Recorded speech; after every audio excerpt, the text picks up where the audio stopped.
আজকে আমরা কেপি ও কেসি এইটা মূলত আলোচনা করব।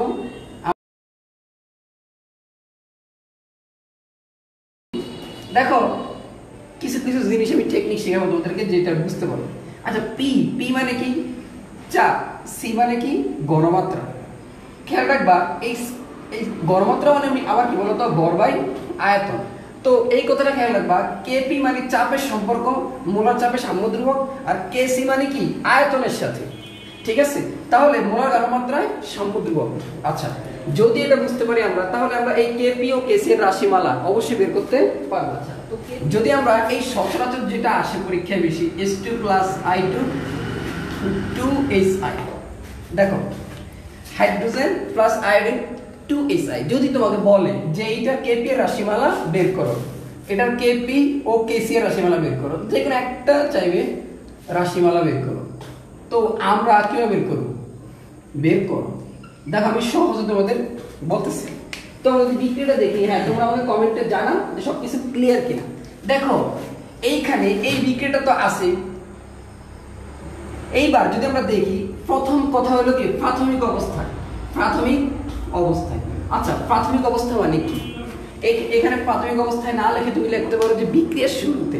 দেখো বিক্রিয়ার শুরুতে যদি লেখো, তাহলে বিক্রিয়ার শুরুতে ধরো হাইড্রোজেন ছিল A মোল, আয়োডিন ছিল কি B মোল। দেখো বিক্রিয়ার শুরুতে এগুলোর কি বলা হয় বলতো? বিক্রিয়ক। আর এটার কি বলা হয়? উৎপাদ। দেখো বিক্রিয়ার শুরুতে বিক্রিয়ক আছে কিন্তু উৎপাদ নাই। অনেকে এটা নিয়ে পেছ লাগায়, কিন্তু দেখো এটা বুঝবা যে বিক্রিয়ার শুরুতে প্রাথমিক অবস্থায় বা অনেক জায়গায় লেখে T=0, যখন কোনো সময় যায় নাই এখন, তাহলে যে কোনো একটা লিখবো প্রাথমিক অবস্থায় বা T=0 সেকেন্ডে, এরকম লিখতে পারো। এবার আসলে সাম্যাবস্থায়। সাম্যাবস্থা বলতে কি বোঝায়? যখন বিক্রিয়াটা সম্পূর্ণ শেষ হলো, বিক্রিয়াটা হওয়ার পর আমরা ধরলাম যে বিয়োজক ধ্রুবক আলফা। দেখো এইটা অনেক জায়গায় ধরে এক্স, অনেক জায়গায় ধরে কি আলফা, তো আমরা বিয়োজক ধ্রুবকটা কি ধরলাম? আলফা। দেখো বিয়োজক ধ্রুবক আলফা। বিয়োজক ধ্রুবক মানে কি? বিয়োজিত হবে, বিয়োজিত হবে। তো এইখানে আমি ধরলাম যে আলফা পরিমাণ বিয়োজিত হলো, তাহলে আলফা পরিমাণ বিয়োজিত হইলো, এখান থেকে আলফা পরিমাণ বিয়োজিত হইলো, তাহলে এই বিয়োজিত হয়ে তারপরে এটা উৎপন্ন হলো, তাই না? দেখো এগুলা থেকে এগুলা বিক্রিয়া করে কিন্তু এটা উৎপন্ন হবে। ধরো এইখানে একটা রুটি ছিল, এখানে একটা রুটি ছিল, এই রুটি থেকে কিছু অংশ নেওয়া হয়েছে, আলফার অংশ, এর থেকে কিছু অংশ নেওয়া হয়েছে, তো এখান থেকে কিন্তু কমছে। দেখো এই যে A মোল ছিল, এই ধরো এই আলফা পরিমাণ নেওয়া হয়েছে, আবার এখান থেকে ছিল A মোল B মোল, এখান থেকে আলফা পরিমাণ নেওয়া হয়েছে, কিছু রুটি নিয়ে এখানে একটা ঘটনা ঘটানো হয়েছে। তাহলে দেখো এখান থেকে আলফা মোল, এখান থেকে আলফা মোল, তাহলে কত মোল? 2 আলফা মোল। দেখো 2, এখানে 2 আলফা, 3 থাকলে 3 আলফা, 4 থাকলে 4 আলফা, তাই না? আশা করি এই লাইনটা বুঝতে পারছো। এই লাইনটা যদি বুঝতে পারো তাহলে কিন্তু অনেকটাই আমাদের জন্য ক্লিয়ার হয়ে গেল। আসো আমাদের কেপি ও কেসি যেইটাই বের করি, এইটুকু লাইন কিন্তু লিখতেই হবে। কেপি ও কেসি যেইটাই বের করি আমাদের এই লাইনটুকু লিখতেই হবে, এই লাইনটুকু বুঝতে হবে। সবার আগে বুঝার ব্যাপার হলো এইটা। আমি আবার বলতেছি, দেখো প্রাথমিক অবস্থায় হাইড্রোজেন ছিল A মোল, আয়োডিন ছিল কত মোল? B মোল, এবং হাইড্রোজেন আয়োডাইড দেখো প্রাথমিক অবস্থায় এখনো কিন্তু কিছু সৃষ্টি হয় নাই। সাম্যাবস্থায়, সাম্যাবস্থায় যখন বিক্রিয়া শেষ, তখন এখান থেকে আলফা মোল বিয়োজিত হলো, এখান থেকে আলফা মোল নিল, তখন আলফা মোল এখানে কি 2 আলফা মোল সৃষ্টি হলো। আশা করি বুঝতে পারছো। এইবার আসো কেপি বের করি, কেসি বের করি, দুইটার বেলায় এতটুকু করা লাগবে। আসো কেসি যদি বলি, তোমাদের আগে খেয়াল রাখবা কেসির সূত্রটা খেয়াল রাখো। কেসির সূত্রটা কি? কেসির বেলায় জেনারেল সূত্রটা হলো আমরা গণমাত্রা বের করা লাগবে, তাই না? তাহলে দেখো এই এতটুকু হাইড্রোজেন এর যদি গণমাত্রাটা বের করতে যাই, তাহলে দেখো প্রত্যেকটা গণমাত্রার জন্য গণমাত্রার আমি এখন সহজ সূত্র লিখে দিই। নিচে হলো কি? দেখো আয়তন, নিচে হলো কি? আয়তন, আর উপরে হলো কি? ওই উপাদানের মোল সংখ্যা, ওই উপাদানের মোল সংখ্যা। সহজ কিন্তু এই সূত্রটা একটু সহজ। দেখো তাহলে কেসির বেলায় এতটুকু শুধু খেয়াল রাখবা, গণমাত্রার বেলায় কি? ওই উপাদানের মোল সংখ্যাটা। তাও কিন্তু এই কথাটা খেয়াল রাখবা, এটা কিন্তু সাম্যাবস্থায়, খেয়াল রাখবা। তাহলে সাম্যাবস্থায় ওই উপাদানের মোল সংখ্যা উপরে, নিচে কি? আয়তন। ঠিক আছে? হ্যাঁ হ্যাঁ ক্লিয়ার? হ্যাঁ মাজহার, রিমা, হ্যাঁ ঠিক আছে। তো তোমরা দেখো গণমাত্রা সাম্যাবস্থা ওই উপাদানের মোল সংখ্যা, আর নিচে কি? আয়তন। তো দেখো এইখানে সাম্যাবস্থা ওই উপাদানের মোল সংখ্যা, তাহলে আমরা বুঝতে পারতেছি কি? আমরা এখন হাইড্রোজেনটা বের করি, তাহলে হাইড্রোজেন এর ঘনমাত্রা, তাহলে H2 এর ঘনমাত্রা, তাহলে হাইড্রোজেনের ঘনমাত্রা কি হবে? দেখো তো দেখো খেয়াল রাখবা গণমাত্রার জন্য কি করা হয়, যে মোলটা গণমাত্রা নির্ণয় করবো তাকে কি দেওয়া হয়, থার্ড ব্র্যাকেট দেওয়া হয়। ঠিক আছে, তাকে কি দেওয়া হয়, থার্ড ব্র্যাকেট দেওয়া হয়। আমি যদি বলি এরকম, যদি আমি বলি যে রিমার গণমাত্রা, তাহলে রিমার গণমাত্রাটা কি হবে দেখো তো, এই হলো রিমা মৌল, তাহলে কি হবে রিমা, এখানে কি থার্ড ব্র্যাকেট দিলে বোঝা যাবে রিমার গণমাত্রা। ঠিক আছে, আমি যদি বলি এখানে মিরাজ এর গণমাত্রা, তাহলে কি হবে মিরাজের সাথে আমি যদি কি দেই থার্ড ব্র্যাকেট দিই, তাহলে কি মিরাজের গণমাত্রা। তাহলে হাইড্রোজেনের গণমাত্রা মানে হাইড্রোজেনের সাথে কি দিবা, দুটো থার্ড ব্র্যাকেট দিবা, খেয়াল রাখবা। তাহলে এই হাইড্রোজেনের গণমাত্রা কি হবে, উপরে হলো সাম্যাবস্থায় ওই উপাদানের মোল সংখ্যা। দেখো সাম্যাবস্থায় তার মোল সংখ্যা কত আছে, a মাইনাস আলফা, তাহলে সাম্যাবস্থায় মোল সংখ্যা আছে a মাইনাস আলফা। আর নিচে হলো কি আয়তন, আমরা আয়তন কি ধরি v, তাই না, আয়তন কি v, আশা করি এটা সবাই জানো। ঠিক আছে, আচ্ছা আমরা আয়তনটা কি ধরি v। দেখো তাহলে আমরা আয়তনটা এখানে v লিখে ফেললাম, সবাই আশা করি এটুকু বুঝতে পারছো। এইবার দেখা যেতেছে, আশা করি এটুকু কি দেখা যায়, হ্যাঁ। তাহলে H2 এর গণমাত্রা, এইবার আমরা যদি এই পাশে লিখি, দেখো H2 এর পরে কি I2, দেখো I2 এর গণমাত্রা কি হবে, সহজভাবে বলতে পারো তোমরা। তাহলে I2 এর গণমাত্রা কি হবে, নিচে হবে কি আয়তন, আর উপরে হবে কি ওই যে I2 এর গণমাত্রাটা, তাহলে B মাইনাস আলফা। আবার এই যে হাইড্রোজেন আয়োডাইড এর গণমাত্রা, তাহলে হাইড্রোজেন আয়োডাইড এর গণমাত্রা কি বলো তো, third bracket of hydrogen iodide equal to কি, উপরে হবে এই যে এটা সাম্যাবস্থায় মোল সংখ্যা, আর নিচে কি বলতো মোট আয়তন। ঠিক আছে, তাহলে এইখানে এতটুকু পর্যন্ত আশা করি সবাই বুঝতে পারছো। এইবার আসো উপরে মনে একটু জায়গা আছে, ঠিক আছে, আমরা উপরে এই জায়গাটা ইউজ করতে পারি। তো এতটুকু যদি বের করতে পারো, তারপরে আমাদের কেসি কি হবে বলো তো, কেসি ইকুয়াল টু, দেখো আমি কিন্তু বর্গের সূত্রটা আমরা বুঝতে পারছি। হ্যাঁ ভাইয়া লেখা বোঝা যায় না, হ্যাঁ তোমার মানে নেটওয়ার্কটা একটু দেখো, নেটওয়ার্কটা দেখলে আশা করি বোঝা যাবে। আর কোন কালারের কলমটা দিয়ে লিখলে ভালো হয় আমাকে কমেন্টে জানাও, কি কালো দিয়ে লিখবো নাকি এগুলো লিখবো। দেখো তাহলে কেসি, দেখো কেসিটা কি হবে, আমি আগের ক্লাসে কিন্তু বুঝাইছিলাম যে কেসি হলো কি, আমরা জানি যদি এরকম একটা বিক্রিয়ক থাকে, বোঝার চেষ্টা করি বিক্রিয়ক থাকে, বিক্রিয়কের বেলায় আমরা জানি বিক্রিয়কগুলো থাকবে নিচে, আর হ্যাঁ ওয়ালাইকুম সালাম মুখটা দেখো। তাহলে দেখো বিক্রিয়কগুলোকে আমরা জানি কেসির বেলায় কি কেসি বা কে মানে সামুদ্রিক বের করার সূত্রটা কি, বর্গের সূত্র অনুসারে বিক্রিয়কগুলোর গণমাত্রা নিচে, উৎপাদকের গণমাত্রা কি উপরে, তাই না। এই অনুসারে দেখো এইটা এই হাইড্রোজেন এগুলো থাকবে কি নিচে, দেখো তো H2 এর গণমাত্রা নিচে, এই যে I2 এর গণমাত্রা নিচে, আর এগুলো কই থাকবে উপরে, দেখো HI। বুঝা গেছে? এইবার বোঝার চেষ্টা করি, এটা কিন্তু অনেক মজার একটা জিনিস, এটা বুঝতে হবে। দেখো হাইড্রোজেন কত মোল, এখানে 1 মোল, এর পাওয়ার কত 1 পাওয়ার দেওয়া লাগে না।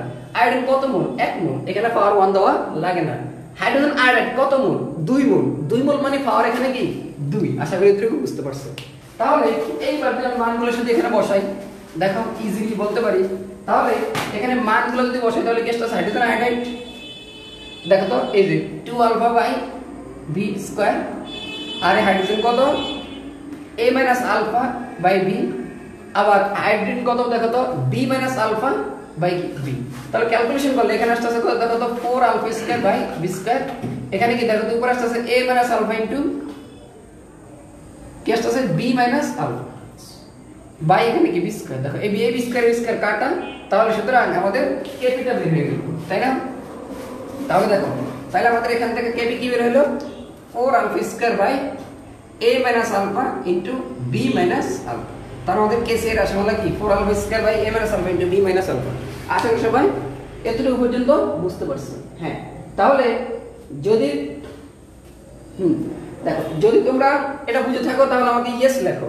দেখো এবার আমরা কি বের করব কেসি, এবার আমরা কি বের করব কেসি।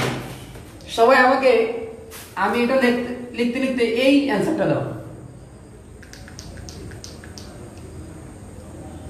কোথায় কেপি ইকুয়াল টু কেসি। আমরা বলতে বলতে কোন বিক্রিয়া কেপি ইকুয়াল টু কেসি, এটা একটু সবাই দেখার চেষ্টা করো। এই 1 নম্বর বিক্রিয়া নাকি 2 নম্বর বিক্রিয়া?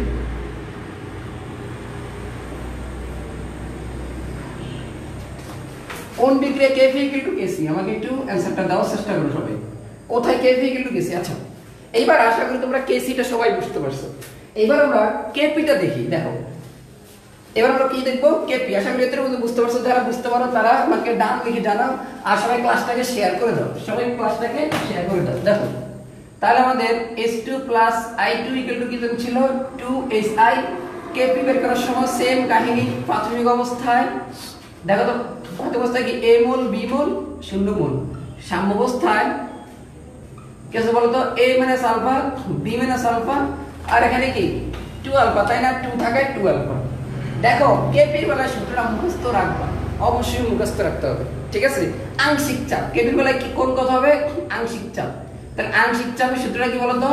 নিচে হলো মোট মোল সংখ্যা, দেখো এটা কিন্তু টুইস্ট আছে ব্যাপারটা, দেখো মোট মোল সংখ্যা, আর উপরে হলো কি বলতো ওই উপাদানের মোল সংখ্যা।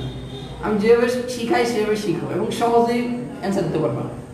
ওই উপাদানের মোল সংখ্যা, আর এখানে ইনটু কি মোট চাপ, ইনটু কি মোট চাপ। হ্যাঁ দেখো ইনটু কি মোট চাপ, ঠিক আছে? সবাই বুঝতে পারতেছো? দেখো তাহলে আংশিক চাপের সূত্রটা কি বলতো? আংশিক চাপের ওই উপাদানের মোল সংখ্যা, দেখো আংশিক চাপের সূত্রটা একটু বোঝার চেষ্টা করো।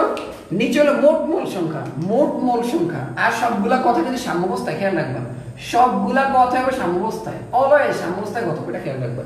তাইলে মোট মোল সংখ্যা মানে এই যে মোল সংখ্যাগুলো সবগুলা কি যোগফল, নিচে মোট মোল সংখ্যা, উপরে হলো ওই উপাদানের মোল সংখ্যা মানে যারটা বের করব তার মোল সংখ্যা, ইনটু কি মোট চাপ। আর মোট চাপ কি দ্বারা প্রকাশ করা হয়? পি দ্বারা, এটা তো আমরা সবাই মুখস্থই জানি। তাহলে মোট চাপ কি দ্বারা প্রকাশ করা হয়? পি। ইজিলি বুঝতে পারো। তাইলে এইবার আমি যদি বলি H2 এর আংশিক চাপ, বোঝার চেষ্টা করো, H2 এর আংশিক চাপ, তাহলে কি হবে? আংশিক চাপ P অফ H2। দেখো এই যে Pটা দিছি, এটা কি আংশিক চাপ বোঝানোর জন্য, খেয়াল রাখবা।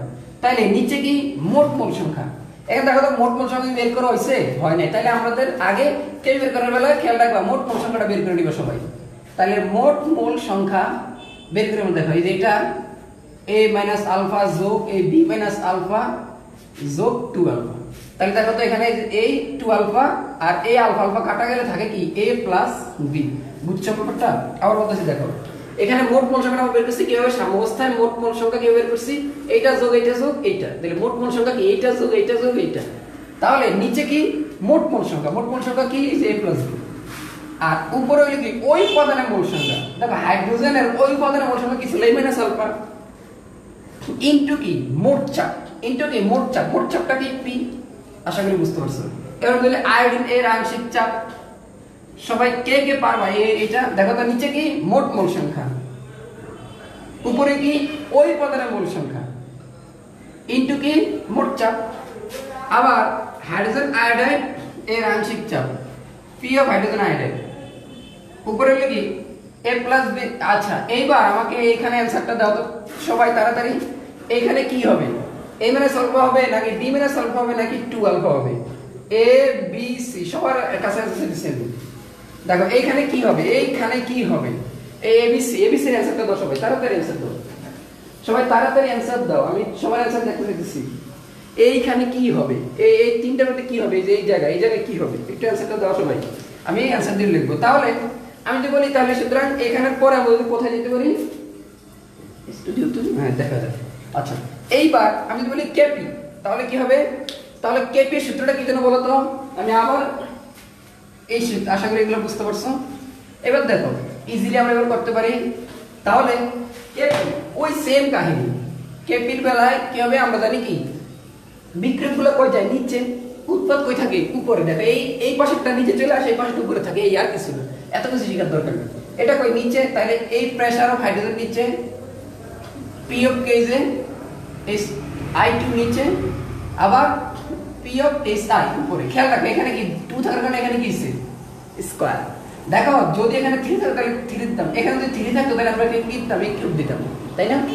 এটা আরেকটু ক্লিয়ার হবে, আরেকটা উদাহরণ তোমাদের করাইলে। তাহলে এইটা এখন এইটাটা আমরা লিখবো। কে কে অ্যানসার দিছো? হ্যাঁ মাঝার, হ্যাঁ মুনিয়া, সাবিনা, হ্যাঁ সবার অ্যানসারই কারেক্ট, গুড। তাহলে এখানে কি 2 আলফা হবে। আশা করি সবাই বুঝতে পারতেছো ক্লাসটা। তাহলে উপরে কি হবে বলো তো? এই যে এটা 2 alpha by A plus B into P whole square, আর নিচে কি হবে? এই যে P বাই 2 এটা, তাই না? A মাইনাস আলফা ইনটু কি A প্লাস B ইনটু কি P ইনটু এই যেটা, তাই না? তাহলে b minus alpha by a plus b into b p। আশা করি ক্যালকুলেশন করলে যে মানটা আসবে তোমরা সবাই বের করতে পারবে। তো kp টা কে কি বুঝছো সবাই? ইয়েস লেখা আমাকে জানাও। তাহলে আশা করি kp ও kc সবাই বুঝতে পারছো। এবার আমরা আরেকটা উদাহরণ দেখাবো তোমাদেরকে, যেটার সবচেয়ে বেশি আসে পরীক্ষা, তারপর আমরা অন্য কথায় যাব। দেখো সবচেয়ে বেশি পরীক্ষা আসে এইটা, সেটা কোনটা বলো তো? সবাই আশা করি জানো, n2 plus 3s2 equal to বলো তো 2ns3। এর সমাধান আশা করি সবাই জানো, ঠিক আছে? এটা বলার অপেক্ষা রাখে না। মাঝে মাঝে আমাদের কোন কোন জায়গায় দেখবা পেস লাগানো থাকে। পেস লাগানো কি বিগ্রেড দেওয়া থাকে, এইভাবে বোঝার চেষ্টা করো। এই 2 দিয়ে যদি উভয়কে ভাগ দেই, এই 2 দিয়ে ভাগ দিলাম, এটা 2 দিয়ে ভাগ দিলাম, এটা 2 দিয়ে ভাগ দিলাম, তাহলে ব্যাপারটা আসতেছে দেখো তো, হাফ মোল n2 প্লাস 3/2 মোল s2, আর এখানে এই 2 2 কাটা গেলে কি থাকে ns3। সমাধান এরকম করে, তাও কিন্তু সঠিক, তাও কিন্তু সঠিক। গাবরানোর কিছুই নাই, সব সেম। ওই যে পাওয়ার বেলায় এখানে হাফ হবে, পাওয়ার বেলায় 3/2 হবে, আর এখানে পাওয়ার বেলায় কিছু হবে না, এই আর কিছু না। আশা করি এই কথাটা বুঝতে পারছো? হ্যাঁ ঠিক আছে, সবাই আশা করি বুঝতে পারতেছো। এইবার এইটার একটু তোমাদেরকে প্রথম টাইপ একটু দেখাই, তারপর আমরা চলে যাব। দেখো তাহলে এটা কি আসছে, এখানে ছিল a মোল আর এখানে কি ছিল b মোল, বা এখানে আমরা 1 3 বলতে পারি 1 মোল, এখানে 3 মোল, আর এখানে কি বলতো প্রাথমিক অবস্থায় কিছুই নেই। সাম্য অবস্থা আলফা পরিমাণ বিজিত হইলো, এখান থেকে 3 মোল থেকে 3 পরিমাণ বিজিত হইলো। খেয়াল রাখবা 3 মোল থেকে 3 পরিমাণ বিজিত হইলো, এখানে a অথবা b দিতে পারো, কোনো সমস্যা নেই। আর এখানে থাকলো কি, এখানে থাকলো 2 আলফা। তাহলে দেখে সেম কাহিনী একেবারে সুন্দরভাবে যেভাবে করাইছি এভাবে তোমরা আসতে পারো। শুধুমাত্র একটু এই লাইনটা একটু দেখাই, তাহলে কেসি বেলায় কি হবে দেখো তো, n2 নিচে, n2 এর ঘনমাত্রা নিচে, s2 এর ঘনমাত্রা এখানে, n2 বোঝার চেষ্টা করো। এইখানে আইসা দেখো আমরা যদি কেসিটা দেখাই, কেসি কিন্তু n2 এর ঘনমাত্রা কোথায় নিচে, ইনটু s2 এর ঘনমাত্রা কি নিচে, কিন্তু 3 থাকার কারণে এখানে কি হবে কিউ, আর এখানে ns3, আর এখানে 2 থাকার কারণে কি হবে স্কয়ার। তো আশা করি সবাই এতটুকু পর্যন্ত বুঝতে পারছো। যদি ওই সূত্রটা বেলা হইতো তাহলে এখানে হইতো কি বলতো 1/3, এখানে হইতো কি 2/3, আর এখানে কিছু হইতো না, তাই না? একই কথা, ঠিক আছে? এগুলা কথাগুলা একই, আর দেখো প্রবলেম নাই। n2 4, তাহলে প্রথমে ছিল 1 হইলো কি 0, সমস্ত আলফা এর বিজিত হইলো, থাকলো কি 2 আলফা। ফসফরাস পেন্টাক্লোরাইড ছিল কি 1 0 0, আলফা এর বিজিত হইলো, থাকলো এখানে আলফা এখানে আলফা। এটা তো দেখাইলামই, আর এটা দেখাইলাম মাত্র এই যে b 3 - 3 আলফা। এইটা নিয়ে অনেকের কনফিউশন, 3 - 3 আলফা কেমন, এটা তো ছিল b, এখানে 3 ইনটু এখানে দেখো b মাইনাস 3 - 3 আলফা এরকম হইতে পারে। তো দেখো 3 - 3 আলফা, এটা সবাই খেয়াল রাখবা, n2 আলফা। আর এখানে কি দেখো 2 মোল 0 0, আর এখান থেকে 2 থেকে 12 এর বিজিত হইছে, আর এটা। এইবার আমি যদি একটু বোঝানোর চেষ্টা করি এই ব্যাপারটা, দেখো আশা করি এতটুকু পর্যন্ত সবাই বুঝতে পারছো। কেপি থেকে কেসি কিভাবে বের করব, দেখো কেপি থেকে কেসি কিভাবে বের করব। আচ্ছা এই ব্যাপারটা, ও তোমাদেরকে একটা অ্যানসার আমি ওই সময় দেই নাই। আচ্ছা একক নিয়ে অনেকের প্রশ্ন জাগতে পারে যে একক কি হইতে পারে। তোমরা খেয়াল রাখবা যে এককটা কেপি ও কেসি এর এককটা অনেক সময় অনেকটা হয়। একবার দেখবা যে মোল পার লিটার, আরেকবার মোল পার স্কয়ার, আরেকবার কিউব। এটা নিয়ে অনেকের মাথা ব্যথা যে কি হয়, এটা নিয়ে কিন্তু অনেকেরই মাথা ব্যথা। আমাকে বলতে হবে এটার একক কি, এটার কেপি এর একক, কেসি এর এককটা বলো তো সবাই, এটার কেসি এর এককটা বলো। আচ্ছা এইটা নিয়ে আমরা একটু আলোচনা করি। দেখো এটার একক নিয়ে তোমাদের অনেকের মাথা ব্যথা, অনেকে প্রবলেম পড়ে যায়। কেসি আর কেপি এর এককটা আমরা এখন শিখবো, একক অনেক সহজে শিখবো ইনশাআল্লাহ। দেখো বোঝার চেষ্টা করো, একেবারে কোনো কিছু না বুঝা সব সময় খেয়াল রাখবা কেসির একক মোল পার লিটার। কেসির একক কি মোল পার লিটার, এটা হলো তার একেবারে বেসিক মোল পার লিটার। কেফির একক অ্যাটমসফিয়ার। বোঝার চেষ্টা করো, তোমরা এটার অ্যানসার দিতে থাকো এটার এককটা কি হবে। দেখো কেসির এককটা কি মোল পার লিটার, আর কেফিরটা কি অ্যাটমসফিয়ার। বুঝো কথাটা। এইখানে আমাদের দেখতে হবে যে আমাদের ডেল এন এর মান কত, ডেল এন এর মানটা কত। ডেল এন এর মান কিভাবে বের করা হয়, ডেল এন একটু পরে কাজে লাগবো, এখনই শিখে দিচ্ছি। ডেল এন এর মান হলো কি উৎপাদের মোল সংখ্যা মাইনাস বিক্রিয়কের মোল সংখ্যা। আবার বলতেছি উৎপাদের মোল সংখ্যা মাইনাস বিক্রিয়কের মোল সংখ্যা, আর বাংলা বললে ডান দিকেরটার মোল সংখ্যা মাইনাস বাম দিকেরটার মোল সংখ্যা। ডান দিকে কয় মোল আছে জিনিস 2 মোল, দেখো বাম দিকে কয় মোল আছে দেখো তো 1 আর 3 4 মোল আছে, 1 আর 3 4 মোল, তাহলে এখানে কি 4 দিয়ে ভাগ দিলে কত, ডেলের মান কত -2। তাহলে এটার উপরে কি হবে -2, এটার উপরে কি হবে -2, সহজ কথা। তাহলে এটা আমি বাংলায় লিখতে পারি এরকম, মোল এটার সাথে -2 আসলো, এটার সাথে -2 আসলে মাইনাস মাইনাসে কি প্লাস হয়ে গেল। তাহলে দেখবা তাহলে এটার বেলায় কেসি একক কি, এটার বেলায় হলো কি ATM -2। আশা করি সবাই এতটুকু বুঝতে পারছো। আমি দেখি যে সবাই आंसर দিতে পারতেছো কিনা। আচ্ছা এইটা যদি বুঝে থাকো তাহলে এইটার অ্যানসারটা আমরা একটু দেই। দেখো এইটাটা আমরা একটু দেওয়ার চেষ্টা করি, ইজিলি দিতে পারি কিন্তু আমরা। দেখো তো এইটার বেলায় কি হইতেছে, একেবারে অল্টারনেটিভ ব্যাপার স্যাপার করতেছে, গল্প দেখাই এবার। দেখো এইখানে ডেলের মানটা কি দেখো তো, উৎপাদ কয় মোল 2 মোল, মাইনাস বিক্রিয়ক কয় মোল দেখো তো 1 আর 2 মোল, মান কত 0। বুঝার চেষ্টা করো, মান কিন্তু 0, পাওয়ার 0 পাওয়ার 0। তুমি যেই কোনো কিছুর 0 দিয়ে পাওয়ার করো মান কি 1, মান কি 1, একক আছে নাই। খেয়াল রাখবা এখানে আমি যেই কোনো কিছু যদি কলম হোল টু দি পাওয়ার 0 দিই তাও মানটা কি 1, ঠিক আছে। আমি তো এখানে মুনিয়া হোল টু দি পাওয়ার 0 দিই মানটা কি 1, কথাটা বুঝছো। তাহলে এইখানে যেই কোনো কিছুর হোল টু দি পাওয়ার 0 দিলে মানটা কি 1, মানে একক নাই। তাহলে এটার একক কি নাই, এটার একক কি নাই। কেউ কি বলতে পারতেছিল? সবাই আশা করি এখন থেকে পারবা, ঠিক আছে। তাহলে এটার একক কি 0। এবার তোমরা আমি একটা কুইজ দিতেছি, তোমরা এটার অ্যানসারটা আশা করি করতে পারবা। দেখো আমি যদি এটা দেই 3 প্লাস, এবার আমাকে বলো এটার কেপি এর একক কোনটা?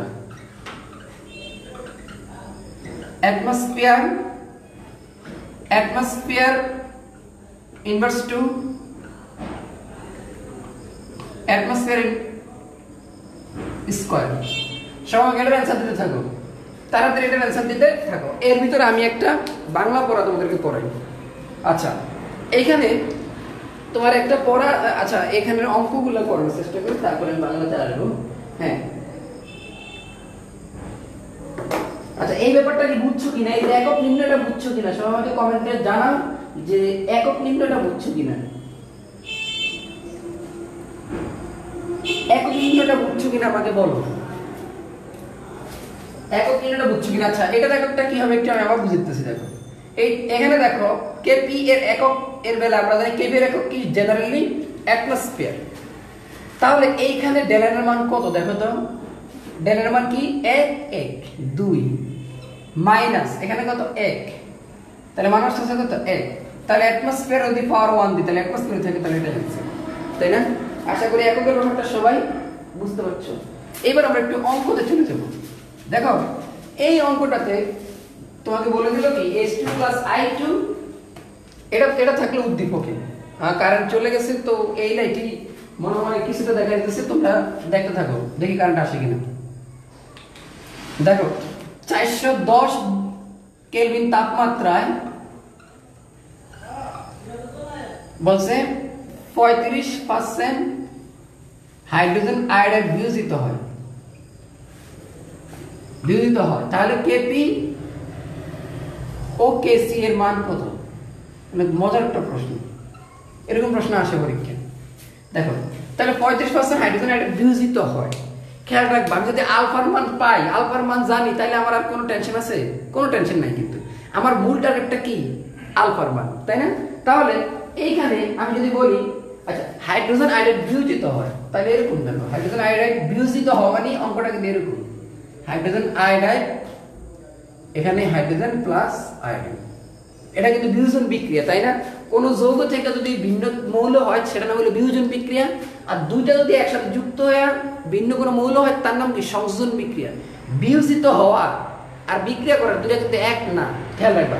তাহলে দেখো 35% হাইড্রোজেন আয়োডাইড বিয়োজিত হয়, তাহলে আমি যদি বলি এইটার একটু ব্যাখ্যাটা আমি দেওয়ার চেষ্টা করি, হাইড্রোজেন প্লাস আয়োডিন। আমাকে সবাই কমেন্টে জানাও যে আসলে প্লাস নেওয়া যাচ্ছে কিনা বা দেখা যাচ্ছে কিনা।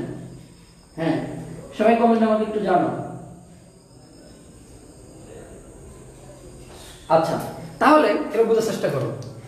এইবার এইটা একটু দেখো তো, প্রথমে কত ছিল 2 মোল, বুঝার চেষ্টা করো। প্রথমে ছিল কয় মোল? 2 মোল প্রাথমিক অবস্থায়, নাই কিন্তু কিছু। সাম্য অবস্থায় আইসা এখানে কিন্তু আলফা পরিমাণ বুঝিতে হইল, আর এখানে থাকলো কি আলফা, এখানে থাকলো কি আলফা, তাই না? প্রাথমিক অবস্থায় ছিল কত মোল? 2 মোল। আর সাম্য অবস্থায় কি হলো? আলফা বুঝিতে হইল, আর 2 মোল থাকার কারণে বুঝিতে কত মোল? 2 আলফা মোল। খেয়াল রাখবা, ওইখানে কিন্তু আমি দেখাইছিলাম 3 মোল থাকলে বুঝিতে হয় কত মোল? 3 আলফা মোল। ঠিক আছে, এটা খেয়াল রাখবা। এইবার আলফার মানটা কত দেখো তো, এত পার্সেন্ট বিয়োজিত হয়, তাহলে আমাদের এত পার্সেন্ট মানে আলফা ইকুয়াল টু কত বলো তো? আচ্ছা 35%, আচ্ছা 35%, 35% মানে কি বলো তো? 35 ভাগ কি 100, তাই না? তার সুতরাং কি 35। তাইলে এইবার আমরা যদি ইজিলি বলতে পারি, ওই যে আমাদের যেই নিয়ম অনুসারে ধরো আমরা ফার্স্টে বের করি কি কেসি। আচ্ছা এইখানে কিন্তু একটা মজার ব্যাপার আছে, যে আমি কেসি বের করতে পারবো নাকি কেবি বের করতে পারবো, এটা কিসের উপর ডিপেন্ড করে? খেয়াল রাখবা, যদি আমার দেওয়া থাকে আয়তন, আমি বের করতে পারবো কি ফার্স্টে কেসি। যদি দেওয়া থাকে চাপ, ফার্স্টে বের করতে পারবো কি কেপি। আমি আবার বলতেছি কথাটা একটু মনোযোগ দিয়ে বুঝো সবাই। যদি আমাদের প্রশ্নে আয়তন দেওয়া থাকে আমরা বের করতে পারবো কেসি, যদি দেওয়া থাকে চাপ বের করতে পারবো কি কেপি। এইখানে একটা আয়তন দেওয়ার কথা। আচ্ছা এখানে একটা দেখো, এখানে আয়তন, হ্যাঁ কি বলতেছ, দেখা যায়, হ্যাঁ ঠিক আছে, গুড, হ্যাঁ ঠিক আছে, তাহলে আমি ক্লাস নিতে পারি, হ্যাঁ ঠিক আছে। আচ্ছা এবার এখানে একটা মজার ব্যাপার আছে, এখানে কেন আয়তন নাই? দেখো এখানে কেন আয়তন নাই? এখানে দেয় নাই আয়তন, দেখো আয়তন নাই। তো এটার কারণটা কি একটু আমরা অনুধাবন করি। আমরা কিন্তু বুঝছি এইখানে ডেলারের মান কত দেখো তো, ডেলার মান কিন্তু এখানে 0, কারণ এখানে কত 2 মাইনাস এখানে কত 2 ইকুয়াল টু কি আসছে 0। এখানে কিন্তু আয়তন কিন্তু কাটা যায়, তাই না? আয়তন কাটা যায় কিভাবে আমরা একটু জানি, দেখো কিভাবে। এই দেখো যদি আমি বলি হাইড্রোজেন আয়তনের ঘনমাত্রা কিভাবে বলো তো, নিচে হলো কি আয়তন আর উপরে ওই উপাদানের মোল সংখ্যা। আবার আমি যদি বলি কি হাইড্রোজেনের ঘনমাত্রা, তাহলে H2 এর ঘনমাত্রাটা কিভাবে বলো তো? সবাই কিন্তু বুঝতে পারতেছো, বলো সাথে সাথে তোমরা নিজেরা বলার চেষ্টা করবা, মনে হইব যে আমি বুঝতেছি এরকম ভাবে। আলফা মানটা কি? আলফা দেখো, এবার তুমি বলে আয়োডিনের ঘনমাত্রা কি? আলফা বাই কি ভি। তাহলে এইবার আমি যদি বলি, এখানে যদি আমি লিখি ব্যাপারটা দেখো, কেসি ইকুয়াল টু কি বলো তো, নিচে হবে কি এই যে বাম দিকেরটা, তাহলে হাইড্রোজেন আয়োডাইড, এটা কি দেখা যায়? আর উপরে হবে কি বলো তো, হাইড্রোজেন ইনটু কি আয়ন। বুঝার চেষ্টা করো। তাহলে এখানে হাইড্রোজেনের মানটা কত দেখো তো, এই যে আলফা বাই বি ইনটু আয়নের মানটা কত আলফা বাই বি, আর এটার মানটা কি 2 মাইনাস 2 আলফা বাই বি। মনে হয় না দেখা যায় এই নিচেগুলা দেখো। তাহলে কি hydrogen iodine alpha by B আর এখানে দেখো তো, এইখানে স্কয়ার থাকলে এখানে স্কয়ার আর এখানে স্কয়ার। বুঝার চেষ্টা করো। এইখানে আইসা দেখতে পাচ্ছিস, দেখো আলফা আলফা কি alpha square B square by এখানে দেখো তো 2 মাইনাস 2 alpha square by B square.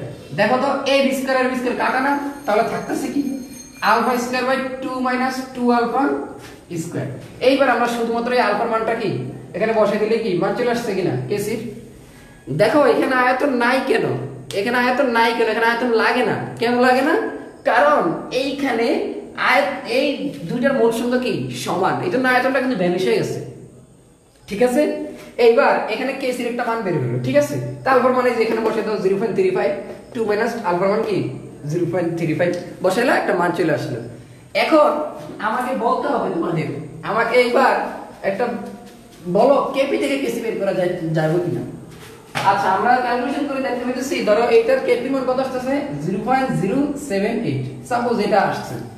এইবার আমরা জানি কেপি থেকে কেসি বের করার বা কেসি থেকে কেপি বের করার একটা সূত্র আছে, সেটা কি KP equal to KC into RT whole to the power কি del RT whole to the power কি ডেল। আমি আরো একটা উদাহরণ অঙ্ক করাবো, তাহলে তোমরা ক্লিয়ার হবে। দেখো KP equal to KC into RT whole to the power কি ডেল। দেখো এখানে কেসির মান আছে, আমাদের কেপির মান কি করতে হবে, বের করতে হবে। এখানে আর হলো কি মোলার গ্যাস ধ্রুবক, আর টি হলো কি তাপমাত্রা। বোঝার চেষ্টা করো, এইখানে আমাদের আগের তুমি বের করে নিবা ডেল এন। কি বের করে নিবা, ডেল এন। ডেল এন যদি বের করি, এখানে ডেল এন এর মানটা কি একটু আগে কিন্তু শিখছিলাম। ডেল এন এর মানটা হলো কি বলতো, এই যে বাম সাইডের মোল সংখ্যা মাইনাস ডান সাইডের মোল সংখ্যা, তাই না? তাহলে কি হবে, সরি ডান সাইডের মোল সংখ্যা মাইনাস বাম সাইডের মোল সংখ্যা। তাহলে উৎপাদের মোল সংখ্যা মাইনাস বিক্রিয়কের মোল সংখ্যা। তাহলে উৎপাদ কত মোল, এখানে 1 যোগ 1, তাহলে 2 মোল, মাইনাস বিক্রিয়ক কয় মোল, 2 মোল। তাহলে মানটা কি আসছে, 0। দেখো তাহলে এখানে কি আসছে, তাহলে দেখি, তাহলে kp kc RT whole to the power কি, এটা মানটা কি 0। তাহলে দেখো তো আমি বলছিলাম কোন কিছুর উপরে যদি 0 হয় সেটা কি মানটা কি 1 না? তাহলে kp kc, তাহলে এখানে kp এর মান যা kc এর মানও কি তা। যদি পরীক্ষা প্রশ্ন আসে কোথায় kp kc, কথা আসতে পারে, কথা আসতে পারে যে কোথায় kp kc, তাহলে আমরা কি বলবো, আমরা বলবো যে যেইখানে ডেল এর মান কি 0, মানে যেখানে উৎপাদের মোল সংখ্যা আর বিক্রয়ের মোল সংখ্যা সমান, উৎপাদের মোল সংখ্যা বিক্রয়ের মোল সংখ্যা সমান, সেইখানেই কি ডেল এর মান 0 এবং সেইখানেই kp কি kc। ঠিক আছে, আশা করি এটা বুঝতে পারছো।